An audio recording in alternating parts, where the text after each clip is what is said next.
Та бүхэнтэйгээ дараагийнхаа бичлэгээр уулзж байгаадаа маш их баяртай байна. Тэгээд өнөөдөр би та бүхэндээ 2025 онд ямар чадвар, ямар зан ааш хүнд ер нь шаардагдах вэ? Үүнээс хойш ер нь ямар чадвар хүнд ингэж шаардагдаж байгаа вэ гэдэг сэдвийн тухай ярилцъя гэж бодлоо.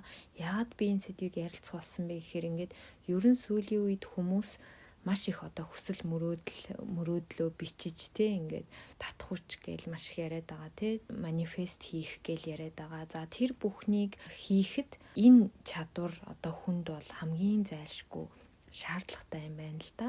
2025 онд ингээд ямар зүйл дээр дэвшилт гарах уу, яаж би ингээд аз жаргалтай байх уу, эрч энерги хадгалж чадах уу гэл те. Мөн дээрэс нь та бүхэн маань 2025 он миний хувьд одоо ямар жил болох вэ гэдгээ ерөнхийдөө толгойдоо ингээд буулгаад те сэтгэлдээ төсөөлөөд ингээд бодсон байх гэж бодож байна. Гэхдээ ингээд бодоод төсөөлөөд ингээд ерөнхийдөө бол ингээд та биелж байгаа юм шиг биелсэн үед нь ямар мэдрэмжтэй байх уу, тэрийг ингээд мэдрэмжээ энтер бод гэж ерөнхийдөө хэлдэг те.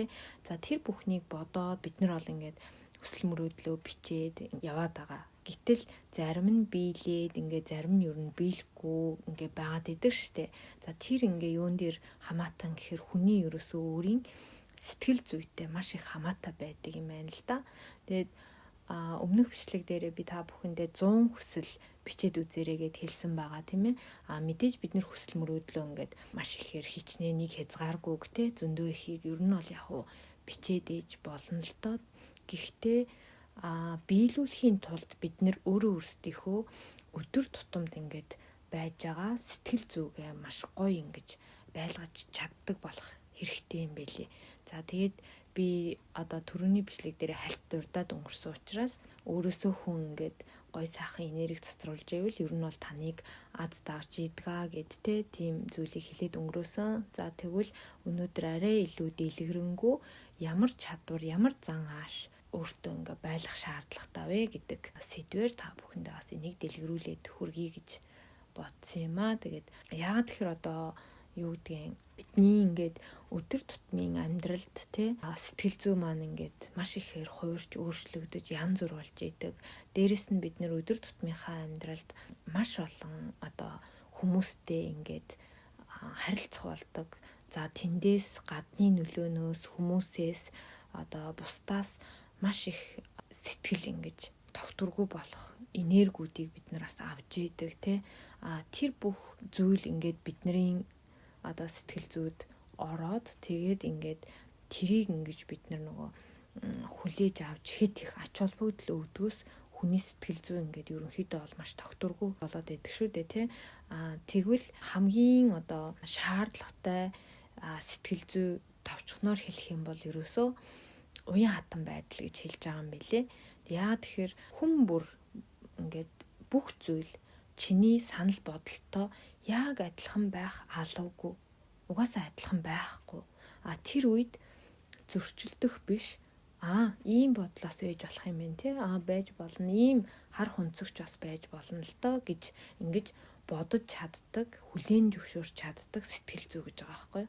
Мөн одоо таны, чиний тий, миний бодлоор хүслээр ингээ бүх юм болох боломжгүйч тохиолдол байгаа учраас бодсноос төсөөснөөс өөр үр дүн гарсан үед за нэрээ тиймдээ ийм зүйлч бас байж болно. Ийм гарц гаргалгаа ч гэсэн гарч ирж болно л доо гэд ингээд өөр аргагүй юмдаа гэдэг ч юм уу те. Тэр бүгдийг ингээд хүлээн зөвшөөрч сурах гих мэт өөрийнхөө одоо тэр нүд сэтгэл те бодлыг илүү өргөн том цар хүрээтэй ингэж тэлж чадж байгаа. Уян хатан байдлаар ингэж бодож үзэж чаддаг болох энэ чадвар бол ерөөсөө маш их шаардагдана гэж байгаа байхгүй юу. Нөгөө хүнийхээ санал бодлыг ингэж сонсож хүлээн зөвшөөрч санал бодлоо өөрийнхөө санал бодлыг зөвөр илэрхийлж те ярилцаж чаддаг болох ийм чадвар бол шаардагдж байгаа юм байна л да.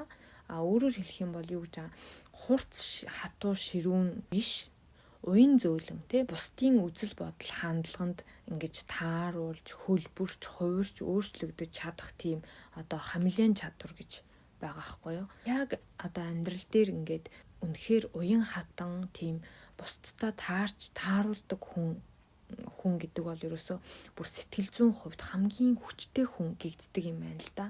Яагаад тэгэхээр өөрөөс нь өөр бодолд ингэж зөрчилдөхгүй те тэрийг хүлээн зөвшөөрөөд тэрэнд ингэж харилцсан ингэж тааруулна гэдэг юм уу. Тийм ер нь л одоо нэг тийм өөрөө л зөв, би л зөв, миний бодол ийм, бүх юм ийм байх ёстой ч гэдэг юм уу те. Тийм нэг ингэж хитрхийх ингэж туйлширсан бодлого юмыг үнэн гэж ингэж баталж хилцэж бусдаа ингэж маргалдаггүй гэсэн үг болж таарж байгаа байхгүй юу. Тэгээ бодоод үзэхээр нэрээ ийм сэтгэл зүйтэй байна гэдэг бол үнэхээр бас маш том чадвар болоо явчихж байгаа байхгүй юу. Баргийн хүнтэй ингээд үгүй би ингэж бодож ийм гэж юу ядгийг ингээл эсвэл бодсноор нь юм болохгүй бол маш их шаналдаг ингээл ер нь бол хэцүү шүү дээ те.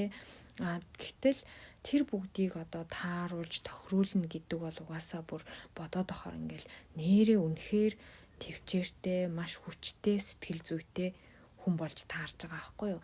Мэдээж энэ дээр одоо бусдтай тааруулаад ингээд өөрийнхөө сэтгэл зүй орхигдуулаад ингээд тэр хүнийг бусдад тааруулаад ингээд бусдын үгээр байгаад байна гэсэн үг ердөөсөө биш. Та ийм бодолтой байгаа юм байна, би ийм бодолтой гэд ингээд хилцэж зөвшөлдсөж ингэж харилцан хүлээн зөвшөөрч те ярилцах чадвар гэсэн үг байгаа байхгүй юу. Тэгээд дээрэс нь одоо чиний хүсэл сонирхол одоо юу гэдгийг бодол үзэл бодолтой ингэж таарсангүйгээд таны одоо тэр сэтгэл зүй тэрнээс болж ингэж холбирч хувирч ингэж одоо сэтгэлээр ундаггүй гэсэн тийм бат ямар ч үе доктортой байж чаддаг гэсэн тийм сэтгэл зүй гол нь өөртөө суулгацсан байдаг нь хамгийн одоо тийм үнэлэхүй чадвар гэж байгаа байхгүй юу. Тэгээ тийм сэтгэл зүйтэй болчихсон байхад хүний нөгөө доторх сэтгэл зүй өрдөөсө ганхдаггүй гэж байгаа. Гадны одоо ямар нэгэн нөлөөнд ингээд амархан автаад би ингэж бодож яхад энэ ингэчлээч гэдэг юм уу те ингээд зөрчилдөөд хямраад байдаггүй болчихдог. Наад захын яг уу ингээд жишээ бодлоо л доо. Тэгэнгүүт ингээд гэр бүл дотор ч гэсэн маш их зөрчилдөг штэ тий хүн болгон ингээд адилхан зан ааштай биш учраас за тэгээ нэг өдөр гэртээ амармаар байдаг тий нэг өдөр ингээд гармаар байдаг ч юм уу ингээл тий тэгэнгүүт би гармаар энэ чи гармааргүй байна одоо би чи гармааргүй байна гэдэг юм дээр ингээл зөрчилдөөл жижигхэн зүйлээс ингээл гэр бүл найз нөхд хүмүүс ингээл хоорондоо хэрэлддэг тий ер нь бол зөрчилдөөд ингээд хэрүүл маргаан үүсдэг. Тэндээс юу үүсдэг вэ гэхээр хүний сэтгэл зүй ингээд хямардаг штэ тий хямардаг янз бүрийн боддог шаналдаг уйлдаг тэгэл ирэхээрээ тэр хүн ердөөсөө бусдын нөлөөнд автаад ингээд сэтгэл зүгээ доктортой байлгаж чаддгүй тийм чадварт суралцаагүй л гэж үздэг юм байна л та. Тийм үед яах вэ гэхээр ер нь бол энэ хүн одоо гармаар байгаа юм байна тий тийм байж болдгүй яах вэ? Энд юусоо буруу зүйл байхгүй шүү дээ гэд ингээд хүлээн зөвшөөрч бодож өгөх гэсэн үг. Одоо энэ жишээ нь бол яах вэ нэг жоохон юм өдөр тутмын жижигхэн жишээн дээр авч байгаа ч гэсэн ер нь бол том зүйл дээр ч гэсэн яг л адилхан байхгүй юу? Буруу юм юу яах вэ? Энэ хүн ингэж бодож болно шүү дээ. Зөв. Тэгтээ миний бодол бол ийм байна гэд ингээд хүлээн зөвшөөрөөд өөрийнхөө бодлыг тухайн хүнд хэлж өгч чаддаг гэсэн үг болж байгаа байхгүй юу? Тэгэхээр нөгөө хүн ч гэсэн бас гэртээ ингээ баймаар байна гэж байгаа бол энэ хүн амармаар байгаа юм байна л да гэдэг тийм бас бодлыг бодож чаддаг байх хэрэгтэй л гэсэн. Ер нь бол тийм харилцсан уян хатан ойлголцол дээр л хүмүүсийн ингээд харилцаа маш доктортой явагдах боломжтой гэж байгаа байхгүй. Тэгэнгүүтээ тэндээс юу үүсч болох вэ гэхээр хүлээн зөвшөөрнө гэдэг нь угаасаа ойлгож өгнө гэсэн үг. Тэгээ ойлгож өгж ийна гэдэг чинь таны сэтгэл санаа тэр болгоно тэрэнд ингээд хямраад байхгүй л болчихж байгаа гэсэн үг байхгүй юу. Гэхдээ энэ нь бол ер нь ингээд юмыг одоо энэ ингэж байна. За би одоо ингээд төвчий даач гэдэг юм уу те тийм төвчиж ингээд өөрийнхөө үзэл бодлыг дарж тэр хүний үгээр ингээд дагаж үйлдэл хийн гэсэн үг ерөөсөө биш юм билээ. Онцолж хэлэхэд юу байж гэнэ гэхээр гуйвж ганхдаггүй би гэдэг хувь хүнийг үргэлж өөртөө ингээд доктортой суулгацсан байхад хүний сэтгэл зүй ингээд баргийн юмд холбироод унаад ганхаад идэггүй болчдөг л гэж байгаа байхгүй юу. Тийм хүний сэтгэл зүй үргэлж ингээд нэг хэвийн те ингээд байгаа сурцсан байхад таны одоо хүсэл мөрөөдөл одоо танаас гарч байгаа энерги хүртэл ингээд доктортой байгаа учраас маш амархан хүний бодол хүсэл амьдрал ингээд хүснээр нь биелээд явах боломжтой гэдэг тийм ойлголтыг ярьж байгаа байхгүй юу. Тэгээд за тэгвэл эсэргээрээ ингээд ямар хүн амархан ингээд ганхаж те сэтгэл зүйн тогтворгүй болдог вэ гэхээр юмд ингээ яарч сандарсан тэгэл юмыг хийхдээ хит их санаа зовдөг. Бусдад өөрийнхөө одоо үзэл бодлыг хит их тулгадаг те бусдын үзэл бодлыг тийм байх ёсгүй гэж ингэж хүлээж авдаг. За тэгээ өөрийнх нь бодсон одоо хүссэн зүйл нь ингээд санаагаар нь болохгүй бол заавал болох ёстой юм шиг бодож ингэж тэрэнд хямардаг тий эсвэл ингээд хит их туйлширдаг бодол зэрэг нь ерөөсөө л хүнийг маш амархан ингээ хямраагаад байдаг гэж байгаа. Бид нар чи ингээ бодоод үзэхэр тий ёо яана бүтлгүй юм бэ гэл ингээл юу гэсэн үг юм тийм гэж юу эдгийн ч гэдэг юм уу ерөнхийдөө ийм нэг сул өгнүүд маш их байна гэдэг чинь л таны сэтгэл зүй одоо ингээд ихэнхдээ бусдын гадны нөлөөнөөс л шалтгаалаад яваад байгаа гэсэн үг болж таарж байгаа байхгүй юу. Тэгэхээр одоо жишээ нь хүн нэг ингээл саналаа хэлэхэд те бодол саналаа ингээл танд хэлэхэд юу тийм гэж байдгийг ингээл тэрэнд бухимддаг ч юм уу те. Тэгэхээр л тэр ерөөсөө гадны нөлөөнд бусдын нөлөөнд л ингээл маш амархан ороод сэтгэл нь ингээ маш тогтворгүй болж ганхдаг л гэсэн үг байхгүй юу. Тиймээс ер нь хүн яаж бодож чаддаг болох ёстой вэ гэхээр иймэрхүү зүйл байлгүй л яах вэ те. Хүн бүр өөр ийм бодол байж болно гэл ингээд аль болох юмыг ингээд зөрчилдөхгүй өөрийгөө тэр зүйлээс ингээд хөнгөн ингээд гаргаад өнгөрөөгд явчихдаг сэтгэл зүйн чадвар байгаа байхгүй юу.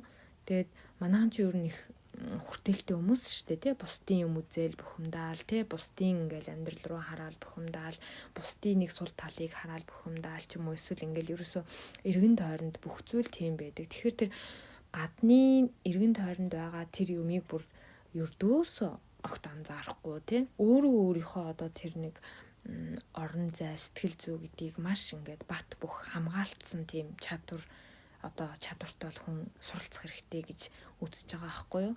Тэгээд ийм чадварт одоо суралцсан хүн бол ерөөсөө таагүй үг сонссон ч гэсэн тэр нь ингээд миний амьдралын аз жаргалд ямар ч нөлөө байхгүй гэж ингэж хүлээж аваад ингээд өнгөрөөж чаддаг болцдог гэж байгаа байхгүй юу. Тэгэхээр энэ бүр маш гоё чадвар байгаа байхгүй. Одоо бид нар чинь ажил дээр ингээл нэг хүн юм хэлэхэд л тухайн өдөржин шүнжин боддог ч юм уу тий ингээл толгоноос гардаггүй. За нэг юм ингээл амьдралд болоход өстэй ийм байх хэвээр ийм болчлоо гэл ингээл тий хямраал маш олон тийм хэцүү зүйлүүд байдаг шүү дээ.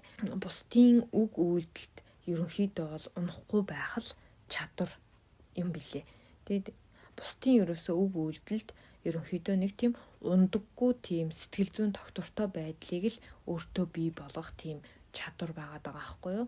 Бусдын одоо юу гэдгийг амжилтыг хараад ингээд хямардаг хүн байдаг тий. Тэр бол ерөөсөө өөрөө л зовж байгаа хэрэг байгаад байгаа байхгүй юу. Өөр хинч биш. Тэр нь яаж ийм хэр ерөөсөө өөрийгөө бусдтай харьцуулаад байгаа гэсэн үг тий.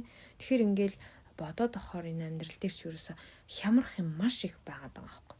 Тэр бүгдийг ерөөсөө ингээд хоттёоку гэдэг ингээд Японы нэг үг гэдэг. Ерөнхийдөө ингээд шууд орхиод өөрийнхөө дотоод сэтгэлийг л ингээд ямар ч үедтэй сайн үг сонссон, сайхан үг сонссон ч муу үг сонссон ч ерөөсөө нэг л ингээд юугаараа тогтвортой байж чаддаг, ганхдаггүй, холбирдоггүй тийм сэтгэл зүгэл ямар ч хүн өөртөө ингээд суулгачих юм бол барагтаа ингээд амьдрал гандаад байдаггүй гэж байгаа байхгүй. Миний нэг дуртай үг байдаг. Магтаалд ингээд хөөрч, зэмлэлд ингээд шаналж сэтгэлээ янз бүр болгох хэрэггүй. Хүний магтаал зэмлэлийг ерөөсөө зүгээр л хүлээж аваа сурчих гэдэг үгэнд би маш дуртай байхгүй. Тэгээд байнга бодож явдаг. Гэхдээ ингээд хүний мэдээ сайхан үгийг сонсоод хүн урам авдаг тий. Тэгээд та бүхнийхээ маш гоё үгүүдийг би одоо сэтгэлдлүүдийг уншаад үнэхээр их урам авч улам илүү гоё зүйлүүдийг уншиж оруулахыг бас хичээдэг. Тэгээд ер нь бол хүн ингээд өөрийгөө л баяр жаргалтай байлгаад сурахын цагт илүү дутуу юм руу ингэж сэтгэлээ ингэж хямраахгүй болж чадахын цагт таны ингээд хүсэж байгаа хүсэл мөрөөдөл юу гэдгийг те бодсон сансан амьдрал чинь тэгшрээд ингээд биелэх магадлал бүр 90% болж ирдэг гэж. Энийг бол сонссон бүр унссан. Ерөнхийдөө танаас ямар энерги гарна та яг тэр энергиээр амьдралаа ингээ бүтээж байдаг гэж бичсэн байдаг. Ер нь бол тэгээд одоо ингээл бид нар чинь өмнөх амьдрал руугаа өөрсдийнхөө бодлыг бас аваачдаг тий. Тэр үед ингэсэн бол тэгсэн бол гээл тий. Тэгэхээр л ерөөсөө бас дээрээс нь докторгүй орчдөг, шаналждаг, тий харамсчдаг, ингээл сэтгэл зүй янз бүр болчдөг. Тэр чинь л ингээл таны яг одоогийн нөгөө гоё бодоод байгаа, хүсээд байгаа амьдралыг чинь л та цаанаас нь татаж чангаагаад ингээд биелгэж байгаа зүйлийг хойноос нь ингээд татаад идэг гэж байгаа байхгүй юу. Би бас ингээд тэр үед ихгүй явдаач гэдэг юм уу, тийм юм бас надад байдаг байсан л да. Тэгээ би одоо юу гэж боддог болсон бэ гэхээр тэр үедээ би зүгээр л чадлаараа л амьдарч ирсэн тий. Тэрнээс илүүг угаасаа тэр үедээ мэдгүй, угаасаа өөрийнхөө хамгийн сайнараа л тэр үедээ амьдрал ингээл яваад ирсэн. Харин амьдралаас суралцаж ингэж бодож явж одоо тэрийг ойлгосон байна. Тэгээд энээс хойш бол тийм зүйлүүдийг бас ингээд анхаарад явъя ч гэдэг юм уу те. Дахиж ийм зүйл хийхгүй ч гэдэг юм уу. Ерөнхийдөө ингээд өөртөө аятаахнаар ингээд өөртөө ойлгуулад явчих юм бол бас их зүгээр юм шиг санагдаад байгаа байхгүй юу. Тэгэхээр хүний сэтгэл докторгүй болох одоо тэгж ганхах те маш олон шалтгаанууд байдаг байгаа зү. Тэгэхээр тийм үедээ л бид нэр ерөөсөө тэр ингээд амархан ингээл ганхаад ах тусмал таны энерги маш амархан л унаад байна л гэсэн үг юм билээ л дээ. Тэгэхээр л нөгөө нэг тийм үедээ өөрийнхөө одоо нөгөө дотоод сэтгэл рүү ингээд очиод те хүн бүрт өөр өөрийн амьдрах арга ухаан, арга барил, үзэл бодол байгаа гэдгийг л ингээд өөртөө хэлэх хэрэгтэй. Тэгээд хүн болгон адилхан байх алуугүй. Энэ хүний бодол үзэл ийм юм байна. Заавал надтай таарах алуугүй.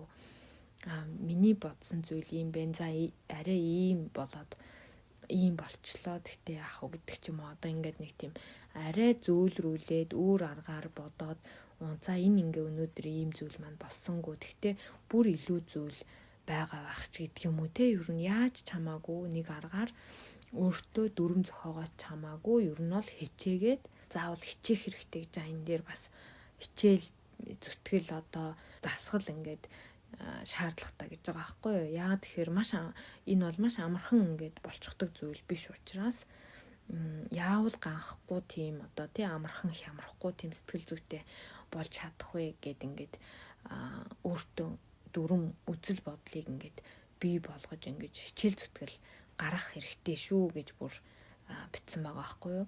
Тэгэхгүй бол энэ юунд нөлөөлөх вэ гэхээр түрүүний хэлснээр бас өөрийнхөө тэр хүсэл мөрөөдлийг биелэх процессыг бид нэр удаашруулад хойш нь татаад идэг учраас маш чухал ингээд хичээл зүтгэл гаргах зүйл юм шиг надад санагдаад тэгээд та бүхэндээ бас жоохон дэлгэрүүлээд ярих гэж бодсон. Үргэлж юу н ингээд хүн өөрийнхөө сэтгэл зүйг баяр жаргалтай тий зөв сайхан үзэл бодолтой байлгаад ингээд сурчих юм бол таны ингээд дотроос угаасаа дандаа сайхан энерги сайхан зүйл бий болж гарна. Тэр хэрээрээ таны одоо бодож сансан тий хүсэж байгаа зүйлүүд чинь бүр илүү хурдтай ингээд биелээд явах магадaltaй гэж байгаа байхгүй юу. Тэгэхээр бодсноор болохгүй мэдээж хүний амьдрал зөндөө байгаа. Тийм үедээ бүр илүү өөр арга байгаа ч юм билүү те. Тэр зүйлүүдийг нь ингэж эргэж боддог ч юм уу. Ямар нэгэн байдлаар өөртөө тийм гоё чадварыг суулгаад бусдын одоо үг үйлдэлт ер нь бол ундаггүй тийм сайхан энергитэй, доктортой зан ааштай сэтгэл зүйн чадварыг өөртөө бий болгоё гэсэн үг байхгүй. За тэгээд ер нь бол ингээд сэтгэл хямарсан үедээ аль болох хурдан одоо модо гэж хэлээд байгаа сайхан энерги рүү ингэж хувирч чаддаг байцгаагаарай. За тэгээд би ч гэсэн бас үргэлж гоё сайхан энергиэр та бүхэнтэйгээ уулзахыг хичээдэг шүү. За тэгээд би бас Instagram дээрээ ч гэсэн ерөнхийдөө бол дандаа ингээд бас гоё сайхан энерги түгээхийг хүсдэг байгаа. Тэгээд би биэндээ сайхан энерги түгээж би биэндээ гоё хайртай байцгаая. Бичлэгийг маань үргэлж сонсдог та бүхэндээ маш их баярлалаа. Дараагийнхаа бичлэгээр дахин уулзцгаая.